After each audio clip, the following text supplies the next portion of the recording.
Taste the...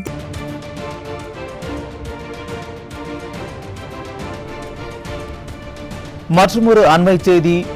சென்னையில் நேற்று இரவு முதல் விட்டுவிட்டு மழை பெய்து வரும் நிலையில் மாநகரின் முக்கிய பகுதிகளில் மழைநீர் தேங்கியுள்ளது.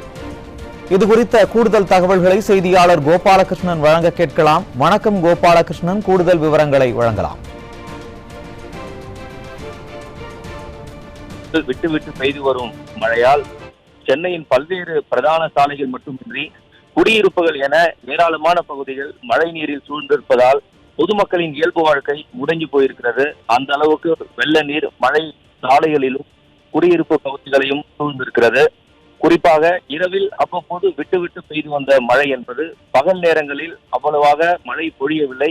இருந்தாலும் சென்னையின் பிரதான இடங்களான தியாகராய நகர், நுங்கம்பாக்கம், கீழ்ப்பாக்கம், அதே போன்று அரும்பாக்கம், கோயம்பேடு, அடையாறு, மந்தவெளி, போர்ட் கிளப் போன்ற பகுதிகள் அனைத்திலுமே மழைநீர் சாலைகளில் தேங்கி கிடப்பதால் வாகன ஓட்டிகள் கடும் மின்னலுக்கு ஆளாகி இருக்கின்றனர்.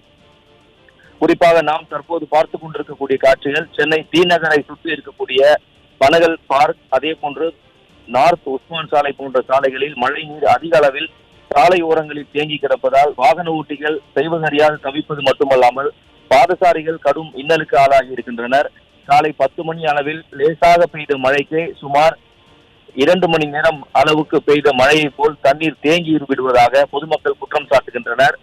பல்வேறு இடங்களில் சுமார் 4000 கோடி ரூபாய் மதிப்பீட்டில் மழைநீர் வடிகால்வாய் பணிகளை அமைத்து 99% பணிகளை முடித்து விட்டதாக ஆட்சிக்கு வந்த நாள் முதல் ஸ்டாலின் அரசு தொடர்ந்து விளம்பரப்படுத்தி வந்த நிலையில் சென்னையில் ஆங்காங்கே சுமார் 1 மணி நேரம் கூட பொழியாத இந்த மழை பொழிவால் பல்வேறு முக்கிய சாலைகளும் பிரதான குடியிருப்பு பகுதிகளும் மழை நீரால் சூழப்பட்டு விடுவதால் பொதுமக்களின் இயல்பு வாழ்க்கையை முடங்கி போய் விடுவதாக பொதுமக்கள் குற்றம் சாட்டுகின்றனர். தற்போது நாம் பார்த்துக் கொண்டிருக்கக்கூடிய காட்சி கோயம்பேடு MMDA பகுதியில் இருக்கக்கூடிய ஜவஹர்லால் நேரு சாலை. இந்த சாலை ஒவ்வொரு ஆண்டிலும் பருவமழையின் போது இதுபோல் மழைநீர் தேங்கி விடுவதால் மிக அதிக அளவில் செல்லக்கூடிய வாகனங்கள் ஒரே புறமாக செல்வதால் கடுமையான போக்குவரத்து நெரிசல் ஏற்பட்டு பணிக்கு செல்பவர்கள் மிகுந்த தாமதத்தோடு வாகன சாலைகளை கடந்து செல்லக்கூடிய ஒரு அவல நிலை இருப்பதாக பொதுமக்கள் குற்றம் சாட்டுகின்றனர். ஒட்டுமொத்தமாக பார்க்க போனால் சென்னையில் அவ்வப்போது பொழியும் இந்த லேசான மழைக்கு மழைநீர் வடிவதற்கு போதிய அளவில் வடிகால்வாய் முறையாக அமைக்கவில்லாத காரணத்தினால்தான் இது போன்ற சாலைகளில் குளம் போல் மழைநீர் தேங்குவதாக பொதுமக்கள் குற்றம் சாட்டுகின்றனர். குறிப்பாக மழைநீர் வடிவதற்கு வடிகால்வாய்களை பல்வேறு இடங்களில் அமைத்திருந்தாலும் அந்த வடிகால்வாய்கள் மூலமாக மழைநீர் வெளியேறுவதற்கு முறையான வழிவகைகளை சென்னை மாநகராட்சி ஏற்பாடு செய்யவில்லை என்பதுதான் பொதுமக்களின் குற்றச்சாட்டாக இருக்கிறது. குறிப்பாக சென்னை மர்கித் சாலை, உஸ்மான் சாலை, வடக்கு உஸ்மான் சாலை போன்ற பகுதிகளில் மழைநீர் அதிக அளவில் தேங்குவதாகவும் இந்த மழைநீர் வடிகால்வாய் மூலமாக வெளியேறுவதற்கு போதிய வழி இல்லாத காரணத்தினால்தான் சாலைகளில் இப்படி ஒவ்வொரு பருவமழையின் போதும் குளம் போல் தேங்கி விடுவதாக பொதுமக்கள் குற்றம் சாட்டுகின்றனர்.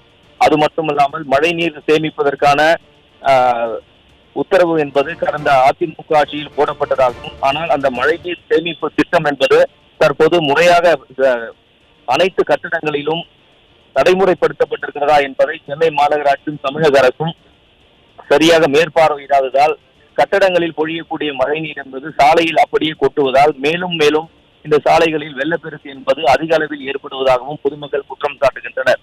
மழைநீர் அதிகம் தேங்கும் இடங்களாக சுமார் 300 இடங்கள் கண்டறியப்பட்டு அந்த இடங்கள் வடிகால்வாய் பணிகளை அமைத்ததாக ஆளும் ஸ்டாலின் அரசு தெரிவித்திருந்தாலும் கூட அதே இடங்களில் மீண்டும் லேசான மழைக்கு மழைநீர் அதிக அளவில் குளம் போல் தேங்கி வாகன ஓட்டிகளும் பொதுமக்களும் கடும் இன்னல்களையும் சந்தித்து வரக்கூடிய ஒரு நிலைதான் தற்போதும் நிலவி வருவதாக பொதுமக்கள் குற்றம் சாட்டுகின்றனர். சுரேஷ், விவரங்களை வழங்கியமைக்கு நன்றி கோபாலகிருஷ்ணன்.